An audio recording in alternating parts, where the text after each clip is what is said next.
एक बार का जिक्र है कि एक छोटे से गांव में चार भाई रहते थे। उनके नाम थे बबलो, चिंटू, गंटो और फिंटू। ये चारों भाई अपनी बेवकूफियों की वजह से पूरे गांव में मशहूर थे। हर कोई उनकी कहानियां सुनकर हंसता था। एक दिन बबलो ने सोचा कि वो गांव के सबसे बड़े दरख्त पर चढ़ जाएगा ताकि वहां से सबको देख सके। इसने दरख्त पर चढ़ना शुरू किया, लेकिन जब वो ऊपर पहुंचा तो उसे नीचे आने का रास्ता भूल गया। गांव के लोग नीचे खड़े होकर हंस रहे थे और बबलो चला रहा था, मुझे बचाओ, मैं तो सिर्फ देखने आया था। आखिरकार चंटू ने एक लंबी सी लकड़ी लेकर बबलो को नीचे उतारा, लेकिन वो खुद भी दरख्त के नीचे खड़े होकर हंसते रहे।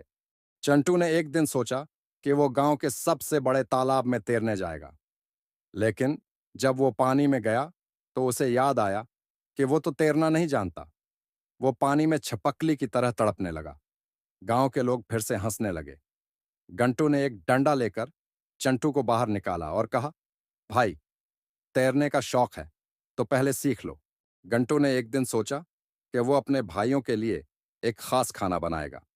इसने चावल पकाने का फैसला किया, लेकिन जब वो चावल पकाने लगा तो उसने नमक की जगह चीनी डाल दी।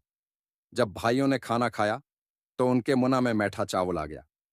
बबलू ने कहा, यह क्या है, चावल या मट्ठाई? फंटू ने हंसते हुए कहा, यह तो मीठा चावल है, अब हम इसे मीठे चावलों की दुकान खोलेंगे। फंटू ने एक दिन सोचा कि वह गांव के सबसे बड़े पत्थर को उठाकर गांव के चौराहे पर रखेगा ताकि लोग उसकी ताकत को देखें। लेकिन जब उसने पत्थर उठाने की कोशिश की तो वो खुद ही पत्थर के नीचे आ गया। गांव के लोग फिर से हंसने लगे। बबलू ने कहा, फंटो, तुम तो पत्थर के नीचे दब गए हो, अब तुम्हें ताकतवर नहीं बल्कि पत्थर कहना चाहिए।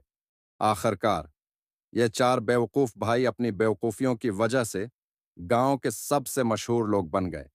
लोग उनकी कहानियां सुनकर हंसते और उनकी बेवकूफियों को याद करते। लेकिन उन भाइयों की एक खास बात यह थी कि वो हंसते हैं, हमेशा एक दूसरे का साथ देते थे, चाहे कुछ भी हो जाए। उनकी बेवकूफियां उन्हें करीब लाती थीं और यही उनकी सबसे बड़ी ताकत थी। और यूं ये चार बेवकूफ भाई हमेशा के लिए गांव की खुशियों का सबब बने रहे।